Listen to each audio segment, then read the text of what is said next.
오늘 본문은 우리가 잘 아는 것처럼 예루살렘으로 가던 예수님께서 11명의 아마 이제 몸에 이런 그 질병이 있다 보니까 군집 생활을 하지 않았나 싶어요. 단체로 10명의 나병 환자들이 예수님을 만나는 그런 장면이에요. 지금도 이 나병은, 한센병은 사실은 굉장히 불치병이고 난치병일 뿐더러 이 전염성이 있기 때문에 사실은 굉장히 생활에 어려움을 갖고 있는 병입니다. 당시에는 그 구약 율법의 시대였기 때문에 이 나병 환자들은 일반인들과 같이 생활할 수도 없었고, 또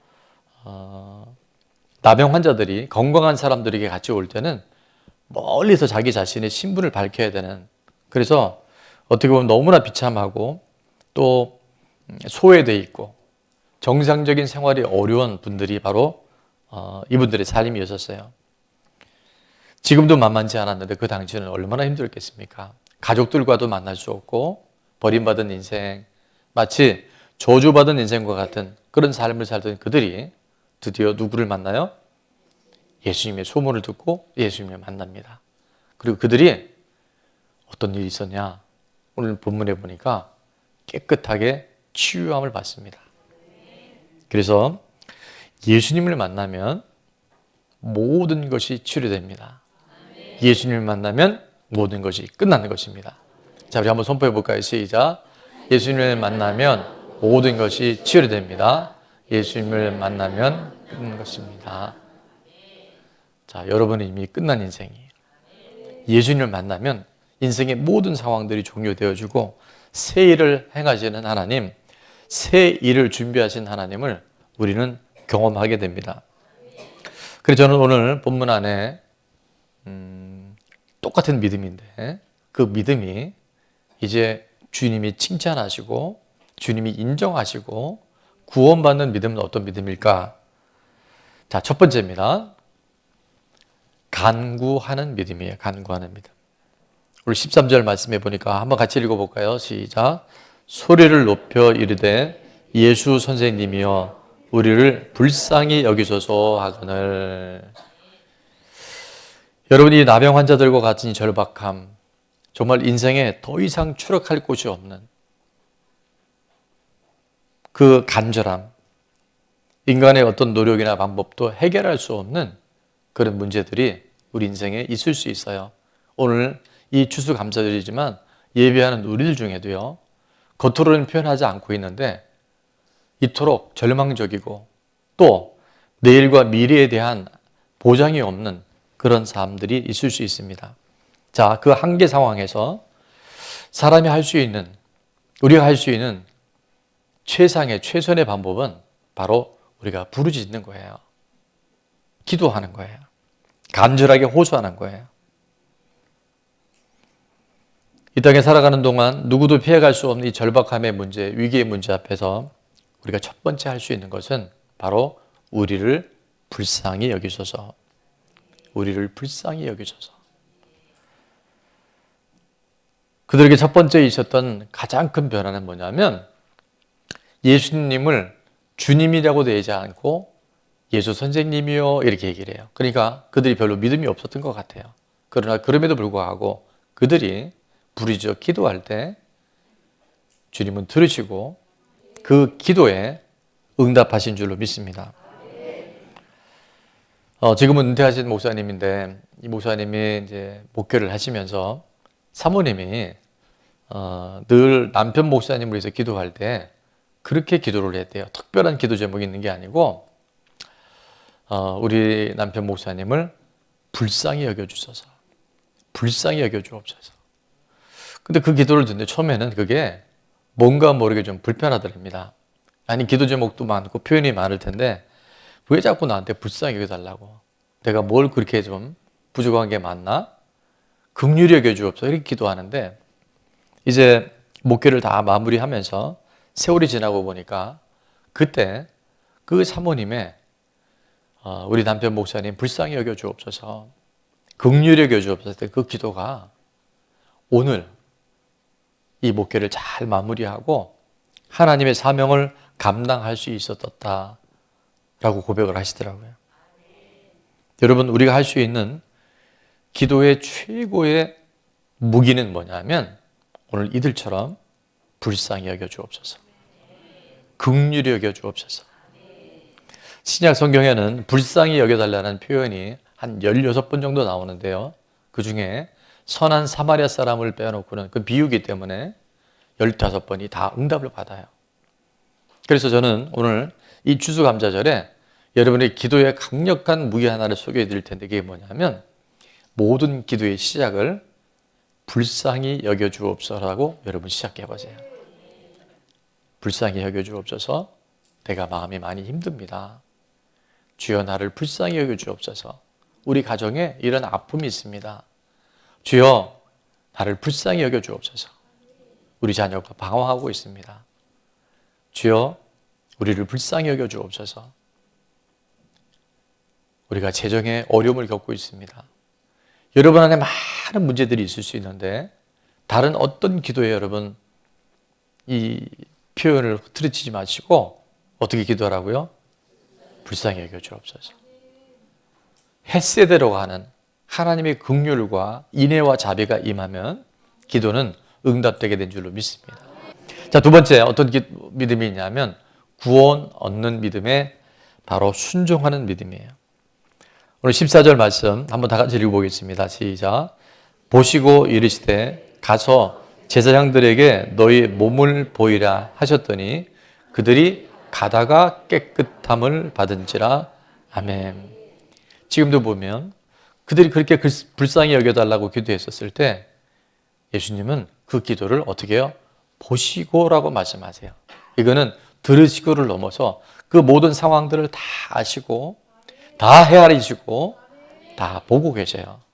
그리고 이제 우리에게 말씀해 주시는데 그 뭐냐면 가서 제사장들에게 너의 몸을 보이라라고 말씀하셔요.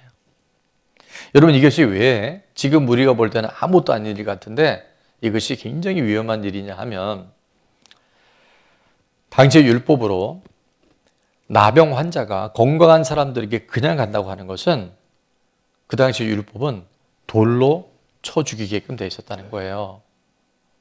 근데 지금 아무런 대비책이 없이 예수님이 뭐라 그랬어요? 가서 제사장에게 네 몸을 보이라는 거예요. 이거는 어쩌면 그냥 위험을 넘어서 죽을 수도 있는, 도저히 불가능할 수 있는 그 상황 속에 지금 예수님이 제사장에게 가서 몸을 보이라는 거예요. 자, 그런데 오늘 하반절에 보니까 그들이 어떻게 깨끗함을 받아요? 가다가 깨끗함을 받아요. 자, 그래서 우리가 중요한 것은 하나님의 말씀, 예수님의 명령이 우리 가운데 있을 때 우리가 뭐하면 순종하면, 믿음으로 반응하면 깨끗해지는 줄로 믿습니다. 레위기 13장 17절에 보니까 제사장은 그를 진찰하여서 그 환부가 희어졌으면 환자를 정하다 할지니 그는 정하니라. 자, 이 절차를 마쳐야 되는데 이 절차에 관계없이 10명의 나병 환자는 예수님의 그 말씀에 순종해서 갑니다. 가다가 그들이 깨끗해져요. 자, 그런데 말이야, 여기서 끝나는 것이 아니라 정말 이 추수감사절에 우리가 정말 붙들어야 되고 집중해야 될 것은 뭐냐면 세 번째 열어주겠습니다. 시작. 감사하는 믿음이에요. 추수감사절이니까. 아니요. 이 감사가 우리가 이 땅과 영원한 생명을 연결시키는 고리가 된다는 거예요. 자, 15절과 16절을 다 같이 한번 읽습니다. 시작. 그 중에 한 사람이 자기가 나은 것을 보고 큰 소리로 하나님께 영광을 돌리며 돌아와 예수의 발 아래 엎드려 감사하니 그는 사마리아 사람이라. 아멘. 자, 그 중에 한 사람. 몇 명이 치료받았어요? 10명이 치료받았는데 지금 한 사람이에요. 그 어느 분이 이렇게 표현했더라고요. 그게 11조의 법칙이라고. 근데 우리 좋은 남목에 보니까 적어도 한 10분의 5? 저는 그 정도 되는 것 같아요. 왜냐하면 우리 재단 들어오면 이 감사의 영성이 꽉 차 있어요. 여러분이 감사할 때요, 감사가 없는 영역에 감사를 넓혀주시는 것이 하나님의 일하심이에요. 오늘도 뽀송뽀송한 분들은 이 감사가 지금 잘 안 돼 있는 거예요. 이 감사가 내 안에 들어오면요, 모든 일에 크고 작은 모든 사건에 하나님의 일하심을 경험하게 되는 줄 믿습니다. 10명의 나병 환자가 다 치료를 받았는데 정말 주님 앞에 돌아와서 감사하는 사람, 큰 소리로 하나님께 영광 돌리는 사람은 한 사람밖에 없었어요. 자, 이 감사하는 믿음이 왜 중요하냐 하면 이 감사하는 믿음이 10명 중에 1명밖에 없으니까 예수님께서도 되게 서운하셨던 것 같아요. 오늘 17절 말씀에 보니까 이렇게 얘기하십니다. 예수께서 대답하여 이르시되 10사람이 다 깨끗함을 받지 아니하였느냐? 그 9은 어디 있느냐? 여러분은 1명에 들어가십니까? 9명에 들어가십니까? 우리는 정답은 잘 알아요. 정답은 뭐가 정답인지 다 아는데 삶도 그렇게 될 줄로 믿습니다. 자, 서운하셨던 거예요. 9명은 어디 갔니? 9명은 어디 갔니? 혹시나 지금 대답하지 않은 분 중에 9명이 계시다고 한다면 아까 우리 대답한 집사님처럼 1명에 들어갈 수 있기를 축원합니다. 자, 18절 말씀 다 같이 읽습니다. 시작. 이 이방인 외에는 하나님께 영광을 돌리러 온 자가 없느냐 하시고. 자, 이제부터 중요합니다. 여러분, 왜 9명의 사람들은 감사하지 못했을까요? 왜 감사하지 못했을까요? 이거는 정답도 없습니다. 그러나 여러분의 삶이나 혹은 우리가 예측해 볼 수 있어요. 왜 9명은 감사하지 못했을까? 예? 바빴대요. 그동안 병 때문에 못한 일이 많았는데 병 낫고 나니까 이제 그 일을 해야 돼요. 맞아. 먹고도 살아야 되고. 너무 중요한 일이었는데 못했던 일을 해야 되니까 바빠서 좋습니다. 또? 네? 당연시한 거야. 그러니까 이게 이제 이따가도 말씀드리겠지만 화장실 들어갈 때 하고 뭐 할 때 하고 굉장히 시크한 거예요. 지금 우리 공동체 안에요. 진짜 절박함 속에서는 막 그렇게 하나님이 응답해 주시고 치료해 주시고 고쳐주시면 제가 일평생 목숨이 2개 있는 것도 아니에요. 일평생 주를 위해 헌신하겠다 했는데 안 보이는 분들이 있어요. 아예 교회를 떠난 분들이 있어요. 이상하지 않아요? 여러분, 감사가 없으면 우리는 문제 해결과 질병 치료에 기복적이고 종교적인 신앙에 머물 수 있어요. 감사가 없으면. 뭐가 없으면? 이 감사가 그렇게 중요한 거예요. 억지로 감사라는 게 아니라 감사가 우리 신앙의 본질일 수 있기 때문에. 감사가 없는데 오늘 예배 온 여러분들 안에 찬양하면서 함께 기도하면서 말씀 듣고 우리가 하나님 앞에 하는 모든 것들에 뭐가 없으면? 감사가 없으면요, 그거는 문제 해결이나 기복신앙으로 흘러갈 수 있다는 거예요. 자, 그래서 제가 한번 적어봤어요. 감사의 비결은 첫 번째입니다. 즉각 감사해야 돼요.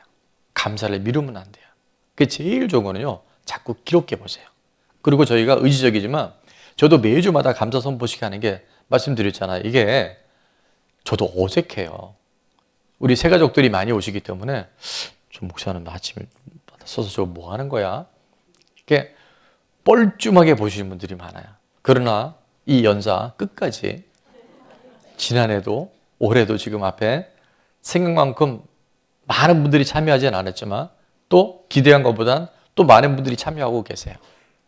제가 한 2년 동안 매주일마다 적어도 30가지에서 60가지, 100가지 감사를 하다 보니까 제 자신에게 가장 큰 변화는 뭐냐면요, 감사가 아닌 게 없어요. 여러분, 이 감사의 눈이 띄어질 수 있기를 축원합니다. 제가 중간에 여러 가지 건강도 그렇고 코로나 한 3년 보내면서 교회들마다 어려움이 많잖아요. 근데 어떻게 그것을 극복할 수 있었을까?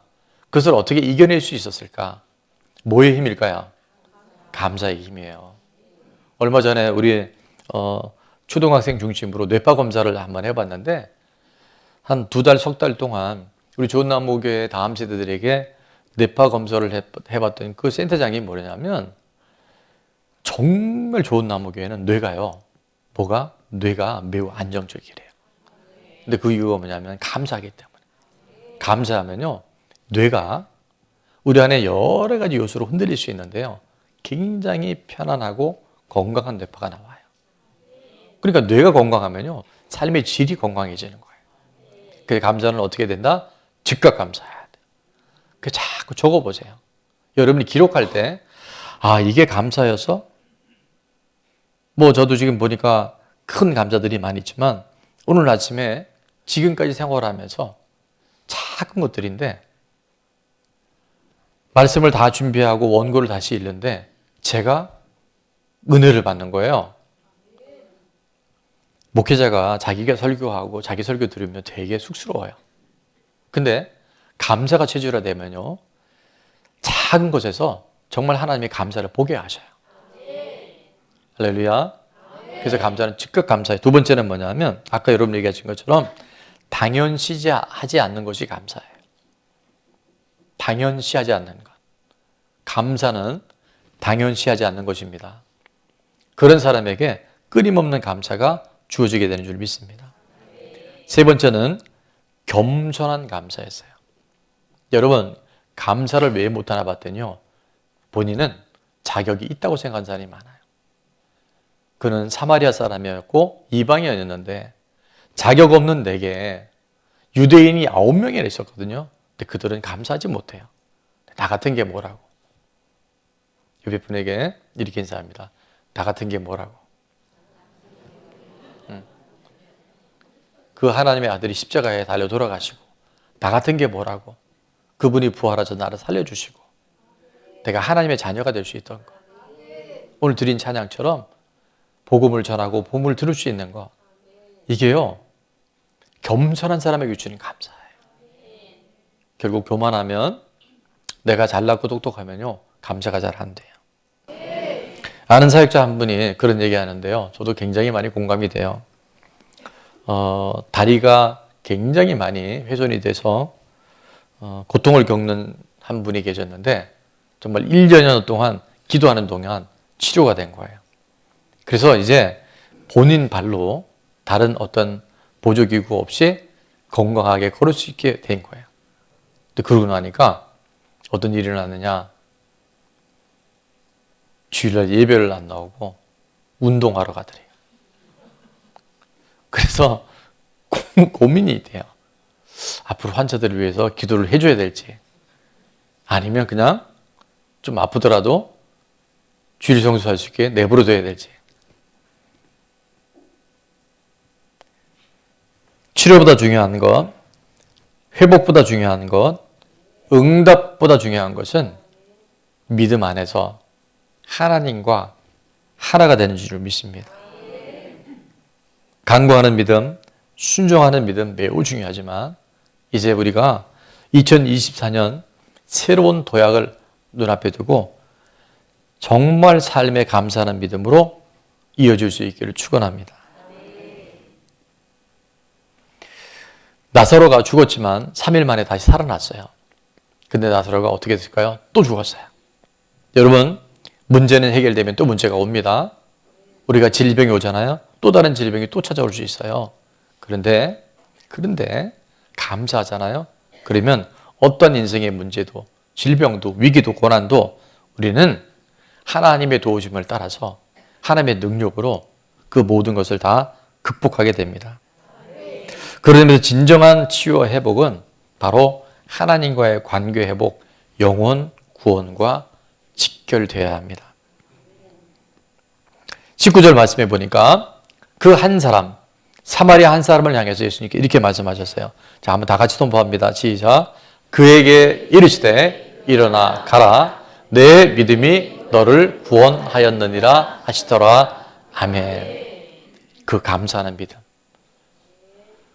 문제 해결보다 더 중요한 것은 그분이 누구신지를 경험하고 그분을 만나고 그분을 통해서 얻은 이 감격에 감사할 때 온전한 구원에 이르는 줄 믿습니다. 그래서 감사는요, 영혼 구원과 직결된 거예요. 감사를 우습게 보지 마십시오. 감사는 하나님께 영광을 드리는 거예요. 작은 것이라도 우리가 감사하기 시작할 때 사람과의 관계에서도요, 감사하잖아요. 그럼 그 관계가 깊어져요. 근데 우리가 하나님 앞에 나와서 감사한다는 것은 우리 영혼 구원과, 왜냐하면 너의 믿음이 나병에서 치료받는 게 중요한 것이 아니라 바로 영혼 구원에 이르렀다고 말씀하세요. 시편 50편 23절에 이렇게 말씀합니다. 우리 암송 구절이기도 하죠. 다 같이 한번 해볼까요? 시작. 감사로 제사를 드리는 자가 나를 영화롭게 하나니 그의 행위를 옳게 하는 자에게 내가 하나님의 구원을 보이리라. 아멘. 그래서 진정한 감사는 감사의 표시로 끝나는 것이 아니라 바로 생명을 잇는 하나님과의 영생을 이어주는 끈이 바로 감사인 줄로 믿습니다. 자, 이 장면을 바라보고 있던 바리새인들이요, 너무 이상했던 거예요. 그래서 오늘 19절이 이어서 20절에 바리새인들이 이런 질문을 합니다.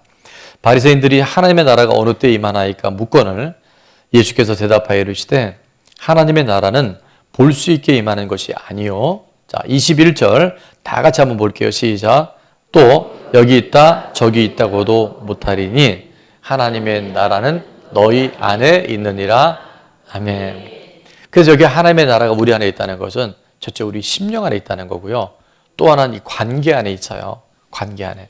근데 최근에 한 성경 해석학자가 뭐라고 표현했냐면 하나님의 나라는 감사하는 사람의 마음 안에 있대요. 근데 맞지 않아요? 하나님의 나라는요, 우리가 감사할 때, 감사하는 그 마음 안에 하나님의 나라가 있게 되는 줄 믿습니다. 그래서 하나님의 나라는 감사하는 마음 안에 있습니다. 시작. 하나님의 나라는 감사하는 마음 안에 있습니다. 천국은, 하나님의 나라는 분명히 죽어서 가는 나라가 맞지만 이 땅에서 감사할 때, 내가 이에 대해서 감사가 아니라 하나님의 절대적인 주권 안에 감사하기 시작할 때 그 모든 상황을 하나님 역전시켜 주셔요. 에베소서 5장 20절에 보니까 이렇게 말씀합니다. 범사에, 언제? 범사에. 범사라고 하는 건요, 좋은 일만이 아닌 거예요. 조건이 아닌 거예요. 정말 왜라고 하는 그 상황 속에서도 뭐 할 때? 범사에 우리 주 예수 그리스도의 이름으로 항상 아버지 하나님께 감사하며, 이것이 바로 구원 얻는 믿음, 이 땅에서 하나님의 나라를 미리 준비하는 온전한 믿음인 줄 믿습니다. 데살로니가서 5장 18절 말씀 한번 선포합니다. 시작. 범사에 감사하라. 이것이 그리스도 예수 안에서 너희를 향하신 하나님의 뜻이니라. 아멘. 이해되지 않는데 감사하잖아요. 그때 하나님의 뜻이 이루어져요. 누구 안에서? 그리스도 예수 안에서. 나병 환자가 주님 앞에 감사했었을 때 주님은 나병의 치료가 아니라 영원 구원에 이르게 하신 것처럼 오늘 그런 일들을 저에게도 여러분에게도 허락하실 줄로 믿습니다. 자, 구원 얻은 믿음 첫 번째는 간구하는 믿음이 있어요. 여러분 불쌍히 여겨달라고 기도하십시오. 여러분 우리를 긍휼히 여겨달라고 기도하세요. 하나님 들으시고 보시고 하나님은 다 역사하셔요. 두 번째는 우리가 행함에 있는 믿음, 순종하는 믿음, 아멘하는 믿음이 너무너무 중요해요. 그래서 우리 교회가 계속 건강한 교회로 가고 있어요. 근데 정말 하나님 마지막 우리에게 원하시는 최고의 예배, 최고의 믿음 뭐라고요? 감사하는 믿음이에요. 그래서 저는 감사의 교훈을 세 가지를 적어봤는데, 자, 한번 선포합니다. 시작. 감사는 최고의 예배입니다. 감사는 치유를 넘어 구원과 직결됩니다. 감사할 때 하나님의 나라를 경험합니다. 그래서 여러분 일평생 감사하다가 영생 감사가 할 수 있는 범사의 주인공들 될 수 있기를 축원합니다.